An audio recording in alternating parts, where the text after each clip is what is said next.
ഒരു വിധി പണിക്കർ ഇത് ഇപ്പോൾ ഒരു രാഷ്ട്രീയ വിലപേശലല്ല സമസ്ത നടത്തിയത് എന്നാണ് ശ്രീ മുസ്തഫ മുണ്ടുപാറയുടെ വാദം. താങ്കൾ എങ്ങനെയാണ് കാണുന്നത്?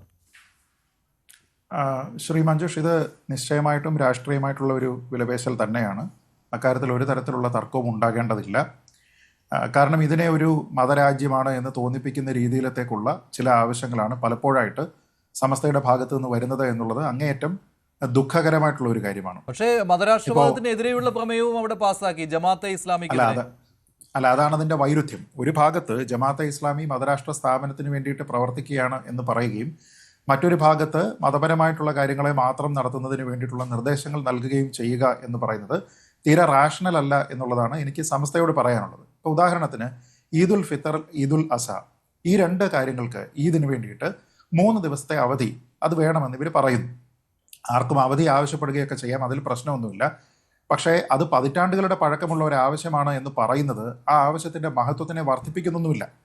അതിനുള്ള ഒരേ ഒരു അർത്ഥം പതിറ്റാണ്ടുകളായിട്ട് ഈ ആവശ്യം ഉന്നയിച്ചിട്ടും അത് പോസിറ്റീവായിട്ട് പരിഗണിക്കപ്പെട്ടിട്ടില്ല എന്നാണ്.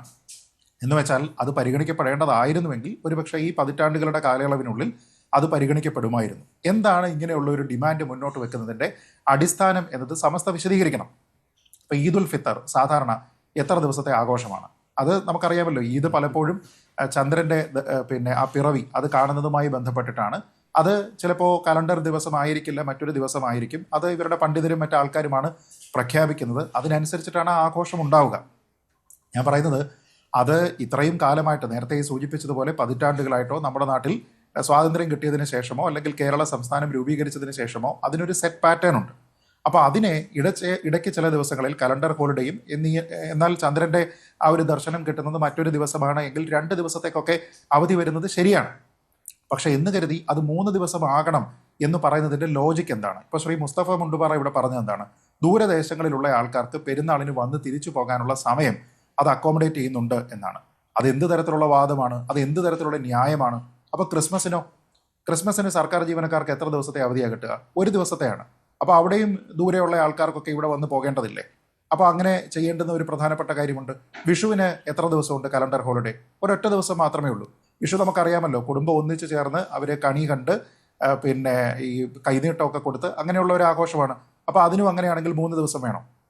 ഞാൻ പറഞ്ഞത് അങ്ങനെയല്ലല്ലോ, ആ ഒരു ഒക്കേഷനാണ്. ബാക്കി നിങ്ങൾക്ക് ആവശ്യമുണ്ടെന്നുണ്ടെങ്കിൽ നിങ്ങൾക്ക് ലീവ് എടുക്കാം. അതിന് വേണ്ടിയിട്ടാണല്ലോ ഈ കാഷ്വൽ ലീവും മറ്റു കാര്യങ്ങളും ഒക്കെ ഉണ്ടാവുന്നത്. അപ്പോൾ ഇത് ഒരു റിക്വയർമെൻറ്റ് മുന്നോട്ട് വെക്കുന്നതിന് 3 ദിവസം ഒരു 3 എന്നുള്ള ഒരു നമ്പർ വരുന്നത് ഇതൊക്കെ ആർബിട്രറി ആയിട്ടുള്ള കാര്യമാണ്. അതിന് പ്രത്യേകിച്ച് എന്തെങ്കിലും തരത്തിൽ ഈ പറയുന്നത് പോലുള്ള ഒരു ലോജിക്കില്ല. അങ്ങനെയാണെങ്കിൽ സ്വാതന്ത്ര്യ ദിനത്തിനും റിപ്പബ്ലിക് ദിനത്തിനും ഒക്കെ തന്നെ നമ്മളെല്ലാവരും ഒത്തുകൂടേണ്ടതാണ്, നമ്മൾ ആഘോഷിക്കേണ്ടതാണ്, നമ്മുടെ രാഷ്ട്രത്തിൻ്റെ കാര്യമാണ്. അങ്ങനെയാണെങ്കിൽ അതിനെല്ലാം 3 ദിവസം വേണ്ടേ? അപ്പോൾ അതൊന്നും ശരിയായിട്ടുള്ള കാര്യമല്ല. ഇപ്പോൾ മതാടിസ്ഥാനത്തിൽ ആൾക്കാർ ഇത് ആവശ്യപ്പെട്ടാലോ? ഞാൻ നേരത്തെ പറഞ്ഞതുപോലെ ക്രിസ്മസിന് ആൾക്കാർക്ക് ചോദിക്കാം. അതേപോലെ ശ്രീകൃഷ്ണ ജയന്തിക്ക് ആൾക്കാർക്ക് വേണമെങ്കിൽ ചോദിക്കാം. ശോഭായാത്രയുണ്ട്, അതിൻ്റെ പ്രിപ്പറേഷൻ ഉണ്ട്, അപ്പോൾ അതിന് വേണ്ടിയിട്ട് കൂടുതൽ സമയം വേണം എന്നൊക്കെ പറയുന്നത് ശരിയാണോ? അപ്പം ഞാൻ പറയുന്നത് ഒരു ഭാഗത്ത് വളരെ പോസിറ്റീവായിട്ടുള്ള ഒരു സ്റ്റെപ്പാണ് സമസ്ത എടുത്തിരിക്കുന്നത്. അതായത് ജമാഅത്തെ ഇസ്ലാമി എന്നത് ഒരു വർഗീയ സംഘടനയാണ് എന്നതുമായി ബന്ധപ്പെട്ട്, മതരാഷ്ട്ര സ്ഥാപനത്തിന് വേണ്ടി ശ്രമിക്കുന്ന ഒരു സംഘടനയാണ് എന്നതുമായി ബന്ധപ്പെട്ട് അവർക്കൊരു തർക്കവുമില്ല, അവർക്ക് ആ കാര്യത്തിൽ ഒരു ആശങ്കയുമില്ല. പക്ഷേ അതേസമയം ഇവർ നിർദ്ദേശിക്കുന്ന കാര്യങ്ങൾ എന്തൊക്കെയാണ്? ഈ പറയുന്നത് പോലെ അവരുടേതായിട്ടുള്ള മതാചാര പ്രകാരമുള്ള കാര്യങ്ങൾക്ക് 3 ദിവസത്തേക്ക് അവധി വയ്ക്കുക.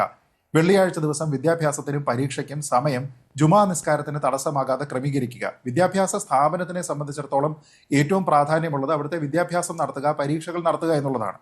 അതിനെ ഒരു പ്രത്യേക മതത്തിൻ്റെ ആചാരവുമായി ബന്ധപ്പെട്ട് നടത്തുക എന്ന രീതിയിലേക്ക് ക്രമീകരിക്കുക എന്നൊക്കെ പറയുന്നത് ഒരു സെക്കുലറായിട്ടുള്ള ഒരു സൊസൈറ്റിയിൽ നല്ലതല്ല. അതുകൊണ്ടാണ് ഞാൻ പറഞ്ഞത് അത് മതത്തിന് പ്രാധാന്യം നൽകുന്ന ഒരു തിയോക്രാറ്റിക് സ്റ്റേറ്റിൽ വരേണ്ടുന്ന കാര്യങ്ങളാണ്.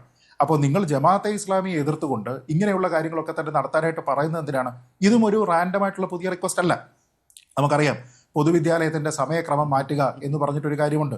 കാരണം മദ്രസയുടെ സമയത്തിലേക്ക് ഓവർലാപ്പ് ചെയ്യാതിരിക്കുന്നതിന് വേണ്ടി രാവിലെ വരുന്ന ഓവർലാപ്പ് ചെയ്യുന്ന 15 മിനിറ്റിനെ ഒഴിവാക്കുന്നതിന് വേണ്ടിയിട്ട് കോടതി നിർദ്ദേശിച്ചിരിക്കുന്ന ഖാദർ കമ്മിറ്റിയുടെ നിർദ്ദേശത്തിനെ എതിർത്തുകൊണ്ട് സമസ്ത അഭിപ്രായം പറയുന്നുണ്ട്. പിന്നീട് അത് തൽക്കാലത്തേക്ക് ഒന്നും ചെയ്യുന്നില്ല, അടുത്ത വർഷം പരിഗണിക്കാം എന്ന രീതിയിലേക്ക് പറഞ്ഞതുകൊണ്ട് അത് തൽക്കാലം ഐസിൽ വെച്ചിരിക്കുന്നു.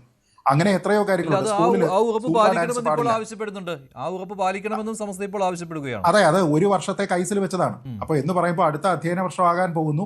ആ സമയത്തേക്ക് അത് വീണ്ടും അടുത്ത ഐസിൽ നിന്ന് എടുത്ത് കൊണ്ടുവന്നിട്ട് സമ്മർദ്ദമായിട്ട് വരും. ചൂടാക്കുകയാണ്. ശരി, ഞാൻ അതെ, ഇടപെടുകയാണ്. ചൂടാക്കി എടുക്കുകയാണ്. ശ്രീ എൻ ശ്രീകുമാർ, ഇതൊക്കെ ഇവിടെ ആവശ്യപ്പെടുന്നത് ഇത് കേൾക്കുവാനായിട്ട് ഇവിടെ മുന്നണികൾ ഉള്ളതിനാലാണ്.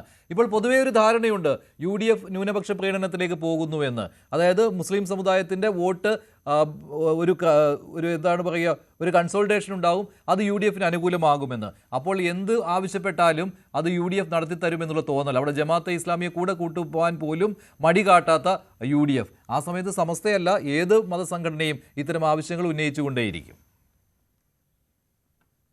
നോക്കൂ മഞ്ജുഷേ, ആദ്യമേ തന്നെ ഞാൻ പറയട്ടെ, ഇവിടെ ശ്രീ ഗോപകുമാർ ഒരു കാര്യം പറഞ്ഞല്ലോ, അതായത് നമ്മൾ ഈ മത വിഷയങ്ങളിലേക്ക് മാത്രം മുന്നണി സംവിധാനങ്ങൾ ഒതുങ്ങുകയാണെന്ന്.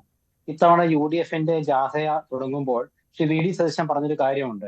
ഇതൊരു പരമ്പരാഗത രാഷ്ട്രീയ ജാഥയാണെങ്കിൽ പോലും ഇതിന് ചില ലക്ഷ്യങ്ങളുണ്ട്. അതൊരു കോമൺ പ്ലാറ്റ്ഫോമാണ്. ആ കോമൺ പ്ലാറ്റ്ഫോമിൽ ഒരുപാട് വിഷയങ്ങൾ ചർച്ച ചെയ്യും. അത് കേരളത്തിന്റെ ഭാവിയെക്കുറിച്ചാണ്. ഇന്നോ നാളെയോ കേരളത്തിലെ നേതാക്കളൊക്കെ മാറിപ്പോവും, പക്ഷെ ഇത് ഭാവി കേരളം, അത് 1957 EMS പറഞ്ഞ ഭാവി കേരളമല്ല, UDF വിഭാവനം ചെയ്ത ഒരു ഭാവി കേരളം ചർച്ച ചെയ്യപ്പെടുന്നുണ്ടെന്നുണ്ട്. അവിടെ വരുമ്പോൾ ഇങ്ങനത്തെ ഒരുപാട് ഘടകങ്ങൾ നമുക്ക് ചർച്ച ചെയ്യേണ്ടി വരും. ഇപ്പൊ സമസ്തയുടെ വിഷയം പറയുമ്പോൾ ഈ സമസ്തയുടെ ഇപ്പൊ കാസർഗോഡ് വന്ന സമ്മേളനത്തിലെ ഒരു തീരുമാനം എടുത്തിട്ടാണ് നമ്മൾ ചർച്ച ചെയ്യുന്നത്. ഇവിടെ ശ്രീ മുസ്തഫ മുണ്ടുപാറ പറഞ്ഞ 10-20 പ്രമേയങ്ങൾ ഇവിടെ പാസ്സാക്കി എന്നുള്ളതാണ്. പക്ഷെ അവരുടെ ഒരു ആഗ്രഹമാണ് 3 ദിവസാവധി എന്നുള്ളത്. അത് അവര് കാലങ്ങളായിട്ട് പറയുകയും ചെയ്യുന്നു. അതോടെ നിൽക്കട്ടെ. പക്ഷെ എന്താണെന്ന് വെച്ചാൽ ഈ സമസ്തയെ ന്യൂനപക്ഷ പ്രീണനം നടത്തുകയല്ല ഇവിടെ UDF ചെയ്യുന്നത്. കാരണം സമസ്തയിലുള്ളവർ, എന്റെ അറിവ് ശരിയാണെങ്കിൽ, ഈ കാസർഗോഡ് നടന്ന AP വിഭാഗത്തിന്റെ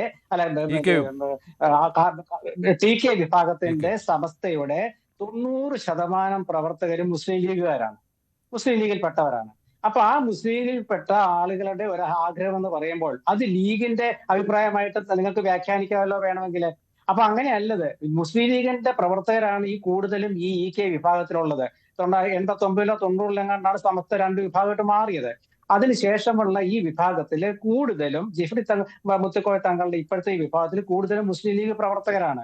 അപ്പൊ അതുകൊണ്ട് സമസ്ത എന്ന് പറയുന്നത് വേറൊരു മുസ്ലിം പ്രസ്ഥാനമായിട്ട് കാണേണ്ട ഒരു കാര്യം ഉണ്ടെന്ന് എനിക്ക് തോന്നുന്നില്ല. പക്ഷേ എനിക്കൊരു തിരുത്തൽ വേണമെന്ന് എനിക്ക് തോന്നുന്നു കേട്ടോ. സമസ്തയിൽ തന്നെ ലീഗ് അനുകൂലികളും ലീഗ് വിരുദ്ധരുമുണ്ട് എന്നുള്ള കാര്യം താങ്കൾക്ക് അറിയാമല്ലോ. അപ്പോൾ ഈ 90% കണക്ക് ശരിയാകുമോ എന്ന് സംശയമുണ്ട്. അതുമാത്രമല്ല, ജമാഅത്തെ ഇസ്ലാമിക്കെതിരെ ഒരു പ്രമേയം പാസ്സാകണമെങ്കിൽ അവിടെ ലീഗ് വിരുദ്ധരുടെ എണ്ണം കൂടിയിരിക്കേണ്ടേ? അല്ലെങ്കിൽ ലീഗ് വിരുദ്ധർക്ക് സമസ്തയിൽ ആധിപത്യം കിട്ടുന്നുവെന്ന് കരുതേണ്ടേ? കാരണം ലീഗ് ജമാഅത്തെ ഇസ്ലാമിയോട് അടുക്കുന്നു എന്നതിലാണ് ഈ സമസ്തയിലെ ലീഗ് വിരുദ്ധർക്കുള്ള എതിർപ്പ് പ്രധാനമായും വന്നിട്ടുള്ളത്. നമുക്കറിയാമല്ലോ സമസ്തയിലെ 2 വിഭാഗങ്ങൾ ഉള്ളതിനെക്കുറിച്ച്. സമസ്തയിലെ EK സമസ്തയിലെ കാര്യമാണ് ഞാൻ പറഞ്ഞത്. അപ്പോൾ അതവിടെ നിഴലിച്ച് നിന്നു എന്നതിനല്ലേ ലീഗ് വിരുദ്ധത ഉണ്ടായിരുന്നു, അതുകൊണ്ടാണ് ഇത്തരത്തിലുള്ള പ്രമേയം ജമാഅത്തെ ഇസ്ലാമിക്കെതിരെ വന്നത് എന്ന്. കൂടുതൽ വാർത്തകൾക്ക് News 18 Keralam YouTube channel subscribe ചെയ്യുക.